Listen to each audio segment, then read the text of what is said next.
tweet has also brought race relations to the fore. Most of these issues seem to be played out on social media. Yesterday, the economic freedom fighters opened a criminal case against Adam Katsavelos. This follows the businessman's racist video that went viral.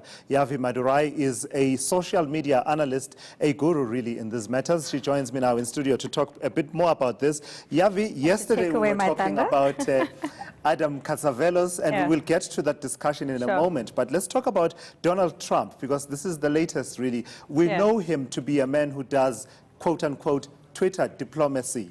And Twitter presidency. Twitter presidency and diplomacy. But in this particular case, this tweet, it sort of shows, you know, the kind of how swift it can spill over from the social media world to the real world of diplomacy, doesn't it? Yes. And because, and I remember having a conversation with someone, I can't remember who it was, on this very channel when he became president. And he started tweeting things out. And we said at the time, gosh, what a presidency in terms of a Twitter presidency is this going to be? And this is now proving he's now actually picking on us. So it has, and the fact that it's grown legs and there's been responses from all over the world, there's people making comments about it, there's other people getting involved in the conversation. Remember, social media is like water. It just flows, it just runs. So there's no such thing as being able to contain it, being able to have any kind of formality around it or legislation or those kind of things, because it moves so quickly. Let alone basis in fact. I mean, you don't really need to research every detail of, you know, any factual claim you make in your tweet. Let alone. So we know he has created words or terms like alternative truths and those kind of things, and exactly that. So Peter Howes in News 24 posted a snapshot or a screenshot of the SAP, South African Police Services, around the fact that over the past 10 years, actually farm murders, from what has been reported, obviously has decreased. Now, he's building a case on his Twitter feed to be able to talk through Trump's issues, you know, and saying, these are the facts, how and where did you come up with this? And he's being attacked. Trump is not, you know, there's all kinds of things going on, but remember that there's also, from an online perspective, there are other forces at play, always. So like we speak about it in the real world, there's a third force, there's a this, there's a that.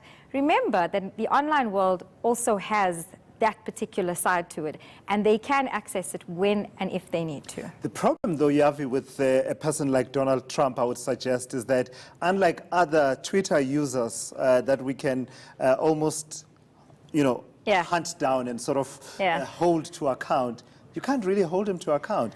Isn't that a dangerous combination, that you have a hugely influential social media user that barely anyone can hold to account, including his own citizens? Including his own citizens. And that says a lot about the power of social media, whether it's used for good or bad. So that's the issue right now, is that we have seen the world of social media take over certain conversations in this country, let alone that.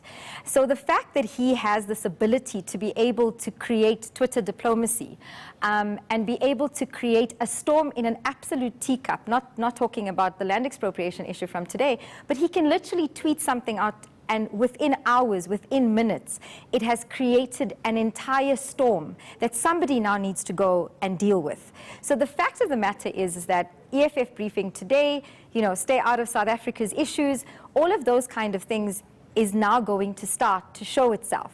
As we start to engage from a social media perspective, people know that they have to go there first to go and see what's happening, what's the lay of the land. So just a final one on this Donald Trump situation. As you say, I mean, it has created a storm and people are responding, and much of the response is also on Twitter.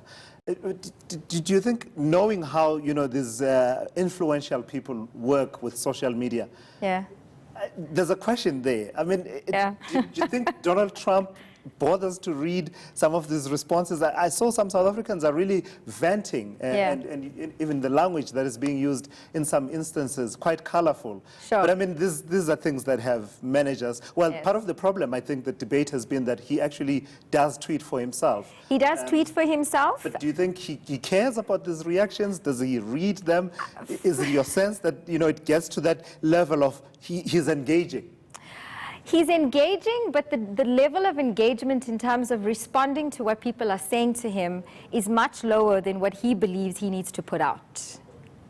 So his belief that just from a psychology in terms of watching him over the past couple of months from a social media influencer perspective, is that he believes that his information that he's putting out is far more important than what anyone else has to say in response to it.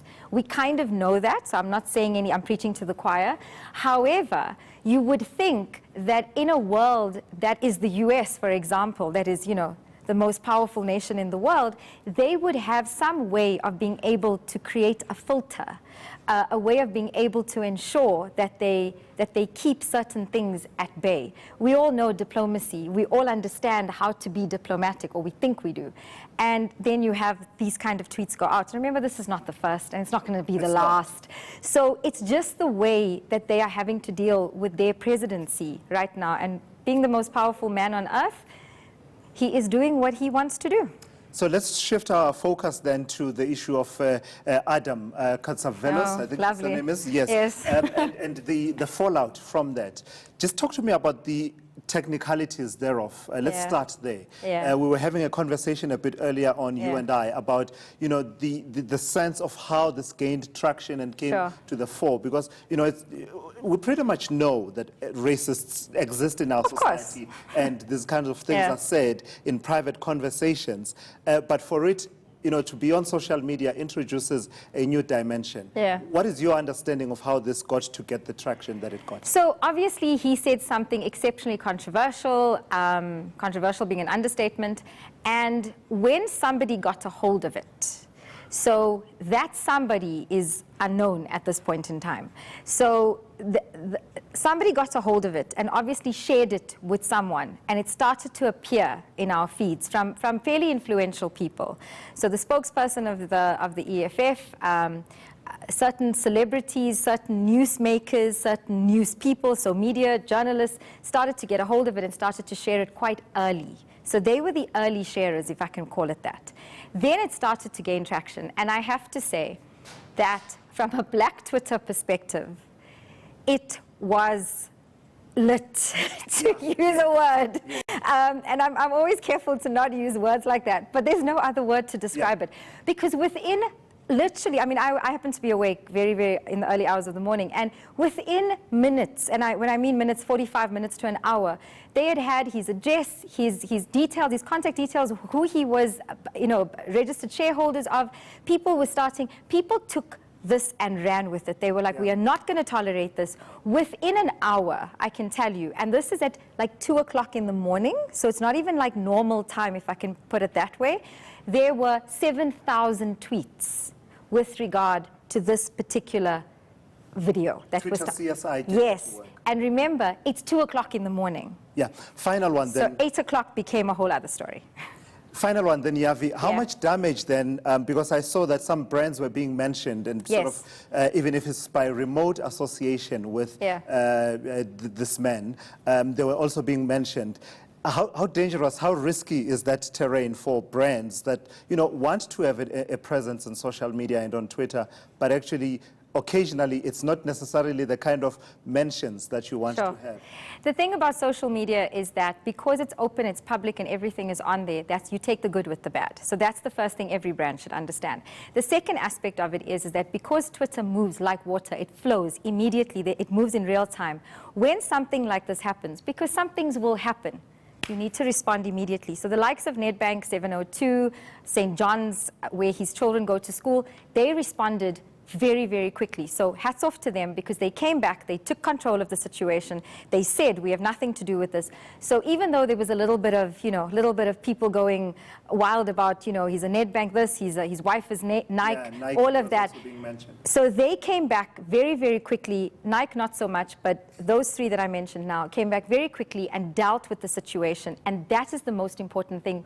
If I can give you one piece of advice very quickly, from a brand perspective, immediately react, because if you leave it for even a few extra minutes, the possibility of that becoming massive is huge. All right, thank you so much for coming through and Thank sharing you. those insights with us. That is Yavi Madurai, who is a social media expert who's been talking to us about the recent developments regarding the Trump tweet, but as well as the recent racist rant on Twitter.